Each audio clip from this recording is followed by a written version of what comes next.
aturannya semua ucapan atau tindakan masuk kategori menghina. Lagi-lagi karet. Nggak cukup Undang-Undang ITE bikin gempar terus. Masih kurang ya Undang-Undang ITE?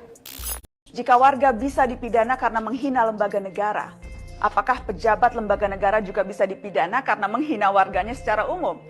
Sering kan kita dengar pejabat bilang masyarakat kita masih bodoh, masih malas, kebanyakan ngeluh, bangsa nyinyir, kritik doang, nggak ada solusi.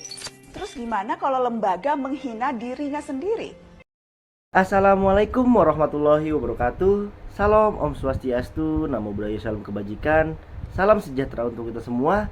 Perkenalkan, saya Indra Rizky Khairul Amri dari kelas 3A2 Fakultas Hukum Universitas Bayangkara Jakarta Raya dengan nomor NPM 2021 10 11 5109. Dan pada video kali ini saya ingin memaparkan hasil analisis saya terkait KUHP. Hukum akhirnya sibuk meladeni ketersinggungan. Urusan remeh pun bisa berakhir pemenjaraan.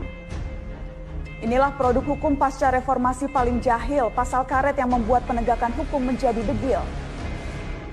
Yang diuntungkan pasti para elit dan yang berharta, yang punya kuasa menikmati dan memakainya.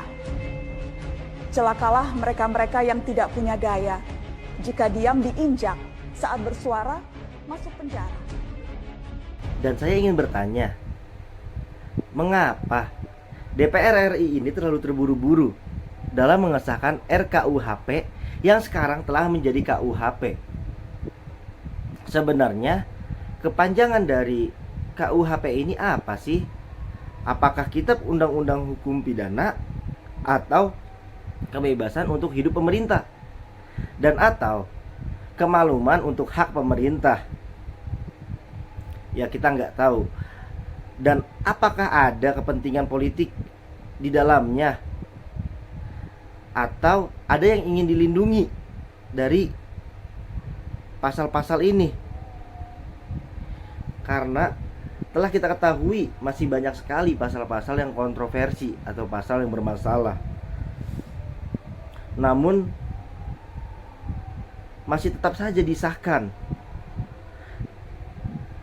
Dan tahu gak sih, sebenarnya pasal ini itu pernah dibatalkan oleh MK atau Mahkamah Konstitusi pada tahun 2006 kalau tidak salah.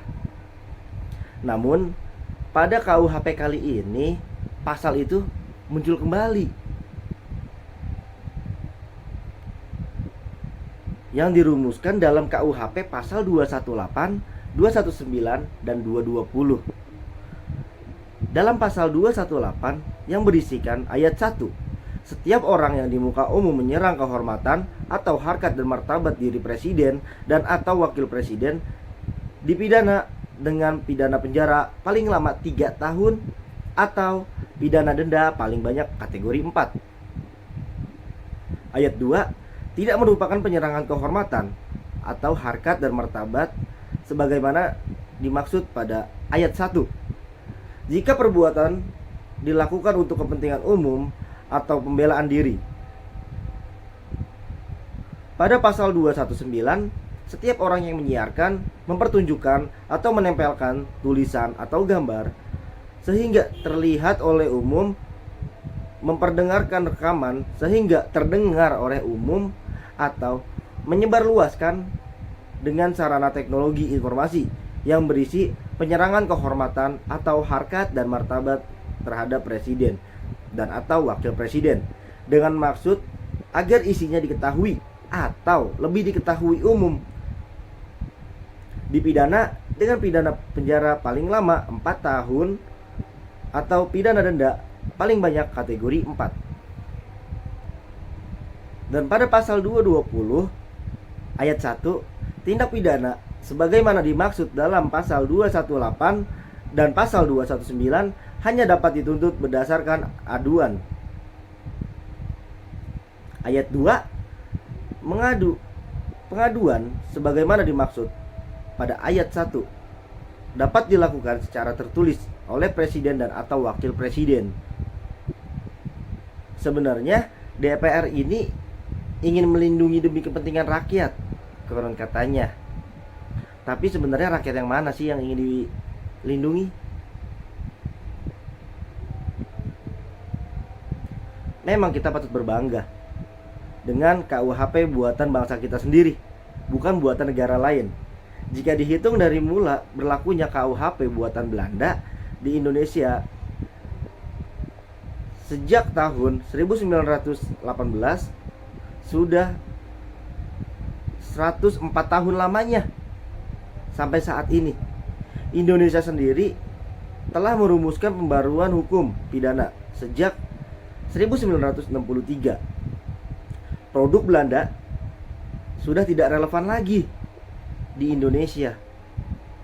Dinyatakan bahwa hukum internasional tentang HAM melindungi individu dan kelompok orang yang bukan suatu hal yang abstrak atau institusi yang berhak untuk diberikan kritik dan komentar.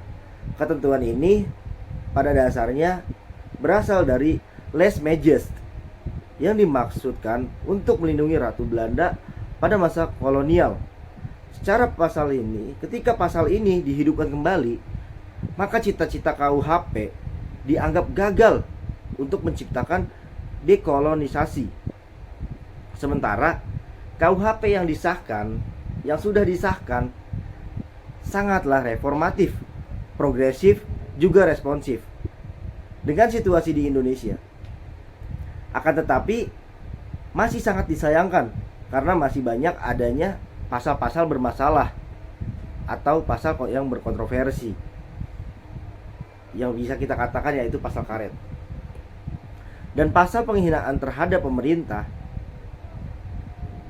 yang diatur dalam pasal 240 KUHP, rancangan aturan itu menyebutkan bahwa setiap orang di muka umum yang melakukan penghinaan terhadap pemerintah yang sah yang berakibat kerusuhan, ancaman hukumannya adalah 3 tahun penjara dan denda paling banyak kategori 4.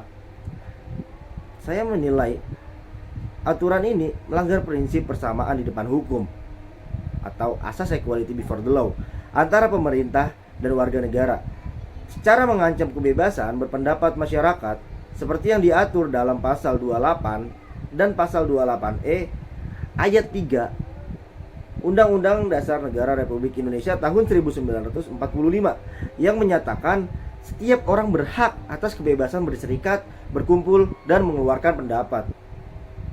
Jika tetap disahkan atau tetap dilaksanakan tanpa adanya judicial review, pasal ini akan mengancam 3 aspek. Pertama, mengancam kebebasan berpendapat dan berekspresi.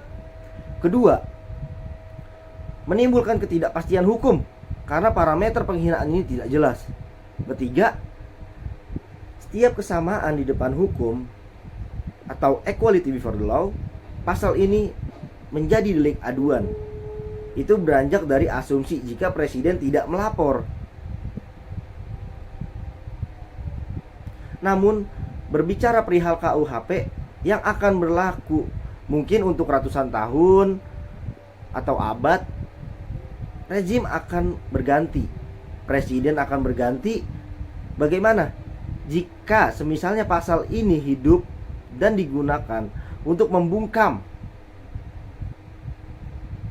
Pasal ini seperti konsep king as state, king as national,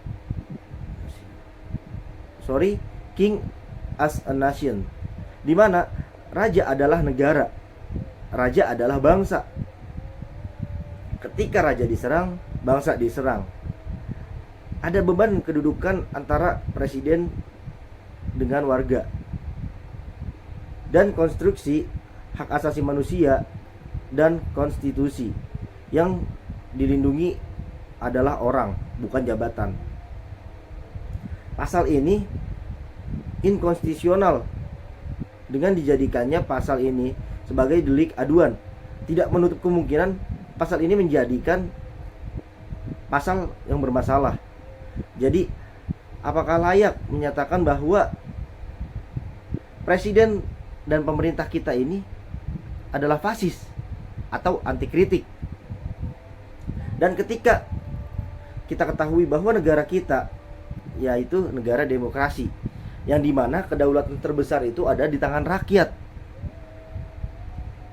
seperti yang diatur pada pasal 1 ayat 2 Undang-Undang Dasar Negara Republik Indonesia 1945 menentukan kedudukan adalah kedaulatan ada di tangan rakyat dan dilakukan sepenuhnya oleh MPR. Akan tetapi, mengapa banyak rakyat yang sudah jelas menolak perihal pengesahan KUHP ini, akan tetapi masih disahkan? Dan telah kita ketahui juga di dalamnya itu masih banyak sekali pasal-pasal yang bermasalah, atau bisa kita katakan pasal karet.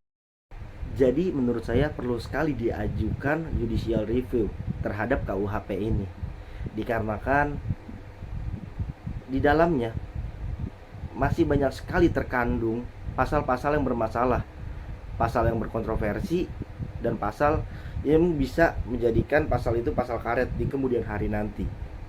Mungkin cukup sekian analisis dari saya. Bila ada kata-kata yang salah, itu datangnya dari saya sendiri. Apabila ada kata-kata yang benar, itu datangnya dari Allah Subhanahu wa taala. Wabillahi taufiq wal hidayah. Wassalamualaikum warahmatullahi wabarakatuh. Semua bisa kena. Semua bisa kena. Semua bisa kena. Semua bisa kena. Semua bisa kena. Semua bisa kena. Semua bisa kena. Semua bisa kena. Semua bisa kena. Semua bisa kena. Semua bisa kena. Semua bisa kena. Semua bisa kena. Semua bisa kena. Semua bisa kena.